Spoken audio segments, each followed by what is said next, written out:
वंदे मातरम। महाराज गोवा के इस बुलेटिन में आप सभी का बहुत स्वागत है। मैं हूं आपके साथ दीपिका सिंघल। शहर के अबचल नगर इलाके में एक बहुत बड़ा अजगर मिला है। ये अजगर 10 फीट लंबा और 80 किलो का इसका वजन है और इस अजगर को अफजल नगर इलाके में नालों की सफाई करते समय मजदूरों ने देखा। शहरी क्षेत्र में अजगर मिलने से नागरिक सहम गए। हालांकि स्थानीय नागरिकों की मदद से सपेरे को बुलाया गया और सपेरे की मदद से अजगर को पकड़कर वन विभाग को सौंप दिया गया है।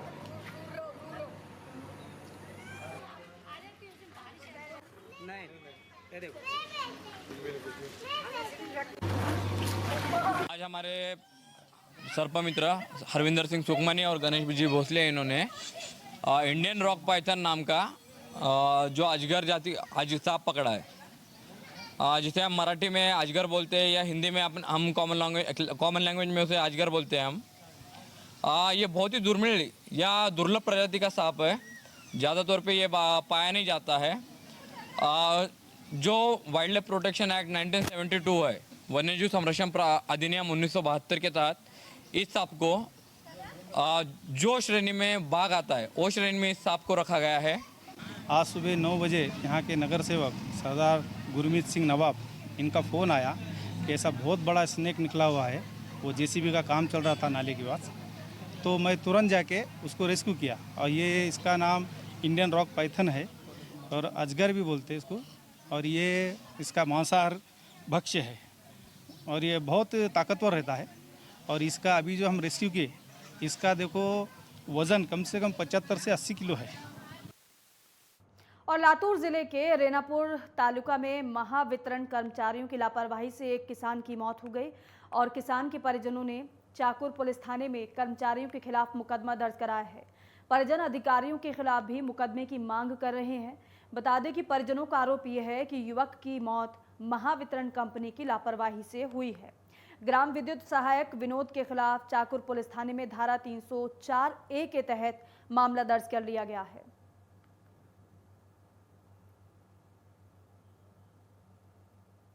1:30 बजे तक उसके 5-6 कॉल आए लाइटमैन के और उसको लाइट के ऊपर चढ़ाया। मेन लाइन थी वो, और उसका परमिट लिया नहीं, कुछ नहीं, ऐसे ही मेरे बेटे को ऊपर चढ़ा के बेटे का वो लोग ने पूरा मृत्यु हो गया। उसको लाइटमैन, उसके ऊपर का लाइटमैन, इंजीनियर, डिप्टी इंजीनियर, ये सब लोग इतना मेरे मृत्यु को कारण होके भी आज तक वो चुप है। इसके ऊपर कुछ भी एक्शन नहीं लेते हैं। हादसा जो है वो जानबूझ के किया है। मेरे ख्याल से उसको ऊपर चढ़ा के मर्डर करने वाला ये किस्सा है। उसको जवाबदार वो लाइनमैन है, उसके ऊपर का जो बड़ा अधिकारी है वो भी रहेगा। उनकी पूरी जांच होनी चाहिए। मेरे ख्याल से हमको न्याय में होना चाहिए। और डोमा काटकुंभ चुरनी की ओर जाने वाले मार्ग में बड़े बड़े गड्ढे हैं। वहीं हल्की या भारी बारिश के चलते सड़कों पर पानी जमा हो जाता है, जिससे सड़कें कीचड़ में तब्दील हो जाती हैं। और कई बार इसकी शिकायत संबंधित अधिकारियों से की गई है, लेकिन इस मामले पर कोई कार्रवाई नहीं की गई है। लोक निर्माण विभाग इन गड्ढों की आसानी से अनदेखी कर रहा है। बढ़ते ट्रैफिक और बारिश के चलते कई जगह मुख्य सड़कें क्षतिग्रस्त हो गई हैं। संबंधित अधिकारियों को इस पर ध्यान देने की आवश्यकता है।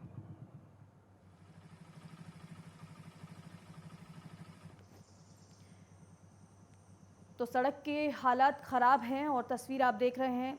जरा सी बारिश में ही सड़कों में जो गड्ढे होते हैं उभर कर आ जाते हैं और आप देख रहे हैं गड्ढों में पानी भर जाता है और ऐसे में आवाजाही में लोगों को दिक्कतों का सामना करना पड़ता है। लेकिन आरोप लोग लगा रहे हैं कि कई बार इसकी शिकायत की गई है, लेकिन आज तक इसकी सुनवाई नहीं हो पाई है।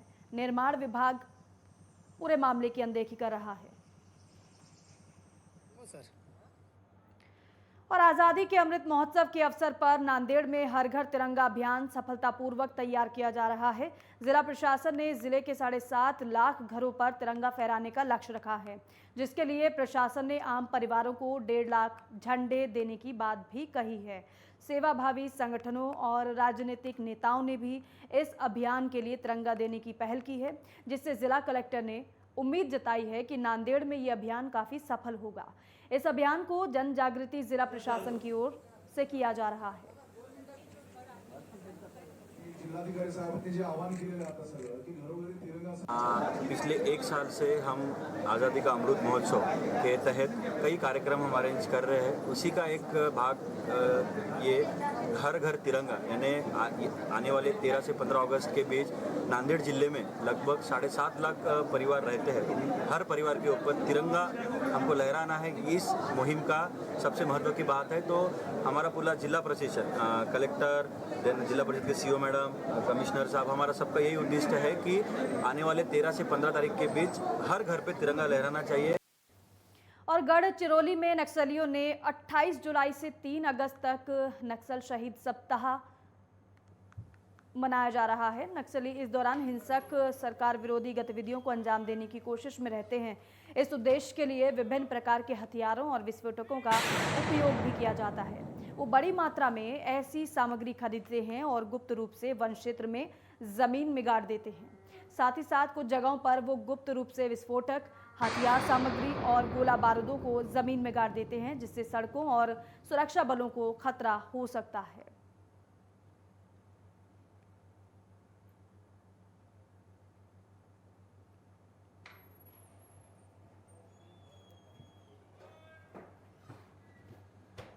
तो हथियार और विस्फोटक बरामद किए गए हैं। पुलिस ने बड़ी कार्रवाई की है।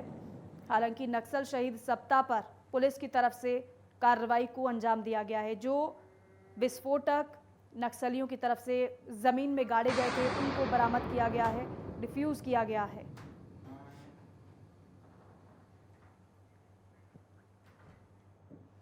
और मुंबई के परेल के एक हॉस्पिटल में फर्स्ट फ्लोर पर आग लग गई, जिसमें बच्चों का इलाज किया जाता था। अस्पताल में आग लगने से अस्पताल परिसर में हड़कंप मच गया। मामले की सूचना मिलते ही दमकल विभाग की 8 गाड़ियां मौके पर मौजूद रहीं, जिन्होंने कड़ी मशक्कत के बाद आग पर काबू पाया। हालांकि अस्पताल में आग किन कारणों से लगी है इसकी कोई जानकारी नहीं है, लेकिन मामले की जानकारी मिलते ही स्थानीय विधायक कालिदास कोलंबकर भी मौके पर पहुंच गए। इसकी वरिष्ठ अधिकारी भी इस दौरान मौजूद रहे।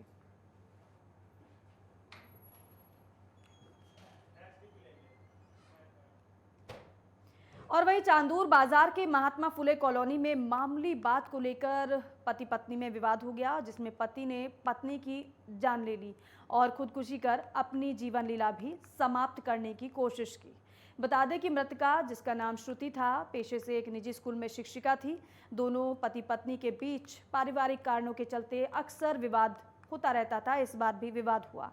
इस दौरान चाकू से पति ने कई बार पत्नी पर किए और उसकी जान ले ली, जिसमें महिला, हालांकि चाकू से जब वार किए गए तो महिला गंभीर रूप से घायल हुई और महिला की मौके पर मौत हो गई। जिसके बाद सतीश काल पांडे ने भी खुद फांसी लगाकर आत्महत्या करने की कोशिश की। इसके बाद स्थानीय निवासियों ने युवक को अस्पताल में भर्ती कराया। यहां से उसे अमरावती रेफर किया गया है। पुलिस मामले की जानकारी दी गई है पुलिस को और मौके पर पुलिस पहुंची। पुलिस ने शव को कब्जे में लेकर पोस्टमार्टम के लिए भेज दिया है और साथ ही साथ आरोपी पति पर कई धाराओं में मुकदमा दर्ज कर लिया गया है और मामले की जांच पड़ताल जारी है।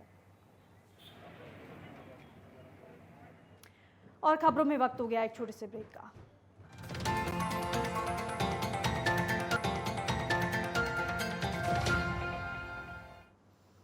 और महाराष्ट्र के चंद्रपुर में राजूरा तहसील में आने वाले देवाड़ा गांव के लोगों को डायरिया जैसी गंभीर बीमारी का सामना करना पड़ रहा है। अब तक इस बीमारी से गांव के 4 लोगों की मौत हो गई है।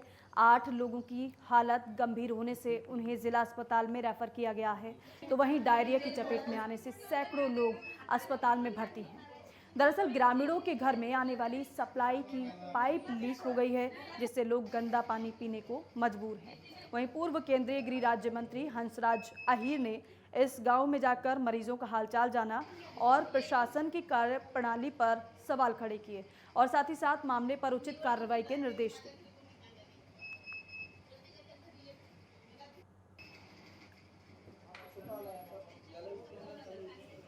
हमारे पास में यहाँ प्रमुख रूप से 4 गांव के पेशेंट यहाँ पर ज़्यादा आ रहे हैं। सबसे ज़्यादा संख्या है देवाड़ा गांव की। उसके बाद सोंडो, टिम्बुरवाही और सिद्धेश्वर। और अब तक हमारे पास में नोन हुई है डायरिया की 97 पेशेंट्स की, जिसमें से हम लोगों को 8 लोगों को रेफ़र करना पड़ा और बाकी पेशेंट्स को यहाँ पर हमने ट्रीटमेंट दिया है। और मृत्यु के लिए हमारे पास अभी तक 3 नोन दी गई है। एक मृत्यु जो कि बाहर है, जिसके बारे में बाकी लोग बोल रहे हैं चौथाई के लिए, लेकिन चौथा मृत्यु हमारे पास नहीं है, उसकी हम लोग चौकसी कर रहे हैं। और 3 जो मृत्यु हुए, तीनों मृत्यु हमारे दवाखाने में इलाज के लिए ना आते हुए प्राइवेट दवाखाने के में इलाज करवाने के लिए गए थे। उसके बाद ये घटना घटी। गांव में कोलोरा नाम का एक यानी बैक्टीरिया होने से गांव में संडास हगवन उल्टी चालू हो गई और इस कारण से 4 लोग अभी तक मृत्यु हो गए और उसी के लिए यंत्रणा लगा दी गई। BHO कल आए थे और उन्होंने यहाँ पर टेस्टिंग किया, पानी वगैरह और कॉलोरा डिक्लेयर कर दिया था। तो गांव से ग्राम पंचायत और PSC के मार्फत से जो भी सुविधाएं उपलब्ध हो रहा है और इमरजेंसी ट्रीटमेंट भी दे रहे हैं और एम्बुलेंस कुछ जगह एम्बुलेंस नहीं जाने से कुछ लोगों की दुर्व्यवस्था हो रही है। मेरे लड़के को डायरिया हो गया, दवाखाना PSC में लाया, सीरियस था और अभी आराम है। ये पानी की वजह से हो रहा है और यहाँ के 80% लोग डायरिया से ये है और यहाँ से रेफ़र कर रहे हैं कुछ लोगों को जो सीरियस है वो, और यहाँ का पानी दूषित है। और आज़ादी का अमृत महोत्सव कार्यक्रम के तहत जिले में इसकी शुरुआत हो गई है। जिले की अलग अलग तहसील में इस मुहिम को हर घर हर गांव तक पहुंचाने के लिए जन जागृति रैली निकाली जा रही है, जिसमें सभी विद्यालयों के छात्रों और छात्राओं ने हिस्सा लिया। बता दें कि इस रैली के जरिए हर घर तिरंगा कार्यक्रम को लेकर जागरूकता फैलाई जा रही है। राज्य शासन के निर्देश पर बुल्ढाना जिले में भी हर घर तिरंगा अभियान की शुरुआत बड़े पैमाने पर हो रही है। जिले में हर घर तक तिरंगा पहुंचाने का लक्ष्य रखा गया है।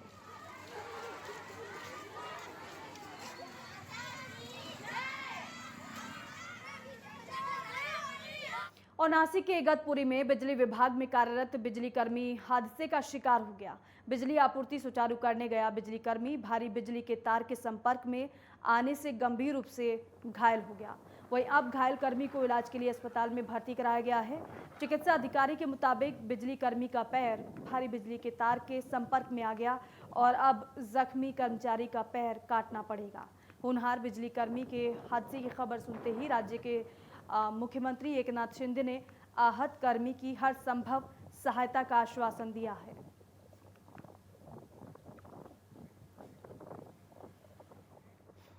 और वाशी में बाइक सवार बदमाशों ने चेन स्नैचिंग की वारदात को अंजाम दिया है। सीसीटीवी के फुटेज के आधार पर पुलिस अब जांच कर रही है। घटना को लेकर महिलाओं में दहशत का माहौल है। बता दें कि वाशिम शहर के मन्नान चौक पर पैदल जा रही 2 महिलाओं के तेज गति से बाइक आकर रुकी और जब तक महिलाएं कुछ समझ पाती, दोनों के गले से चैन खींचकर बाइक सवार फरार हो गए। पुलिस मौके पर पहुंचकर पुलिस ने सीसीटीवी फुटेज चेक किया और फिलहाल उस फुटेज के आधार पर इन बदमाशों की धरपकड़ की जाएगी। ये फुटेज सामने आया है। 2 महिलाएं जा रही होती है, एक महिला जा रही होती है। दरअसल पीछे से 2 बाइक सवार आते हैं और चैन छीन कर ले जाते हैं। इस फुटेज के आधार पर ही अब पुलिस पूरे मामले का खुलासा करेगी।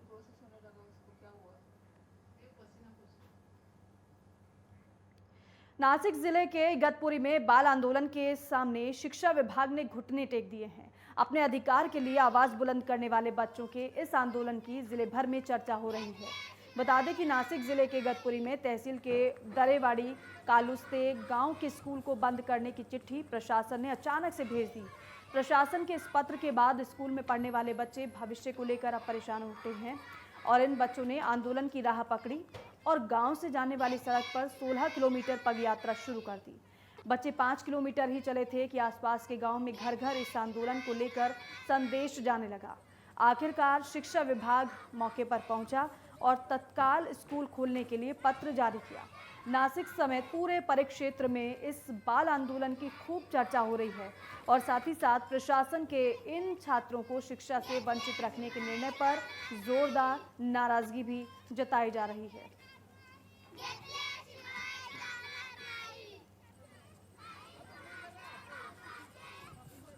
बीजेपी के वरिष्ठ नेता पूर्व केंद्रीय गृह राज्य मंत्री हंसराज अहीर ने राहुल गांधी पर हमला बोला है। इस बीच उन्होंने कहा कि अगर तानाशाही देश ने देखी है तो कांग्रेस के राज में देखी है। इमरजेंसी के दौर में राहुल गांधी हमें लोकतंत्र पर उपदेश ना दें। लोकतंत्र का सम्मान कर रही है। जो भी लोकसभा में बिल आते हैं पूरे बहुमत के साथ में पारित होते हैं। विपक्षी लोगों को भी विश्वास में लेकर पारित करती है सरकार। इसलिए मुझे लगता नहीं कि राहुल जी जो बार बार कह रहे कि लोकतंत्र खतरे में है, महंगाई बढ़ रही है, सारी तथ्यहीन बातें हैं।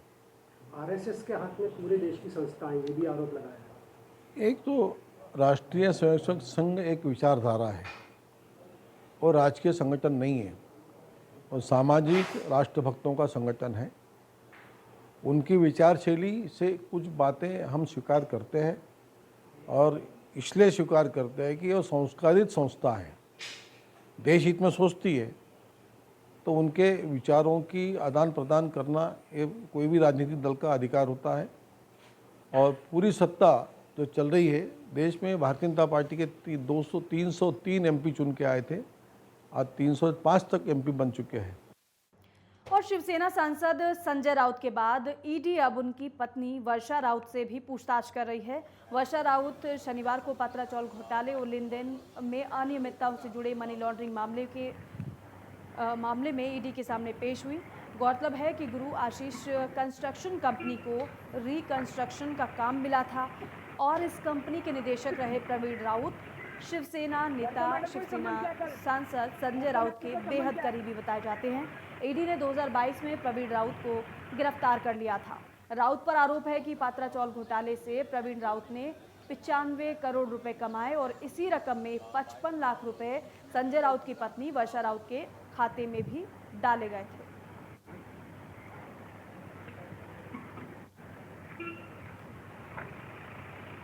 तो संजय राउत से तो पूछताछ ईडी ने की लगातार और पूछताछ की भी जा रही है, लेकिन साथ ही साथ इस पूरे मामले में संजय राउत की पत्नी वर्षा राउत को भी ईडी ने समन जारी किया था।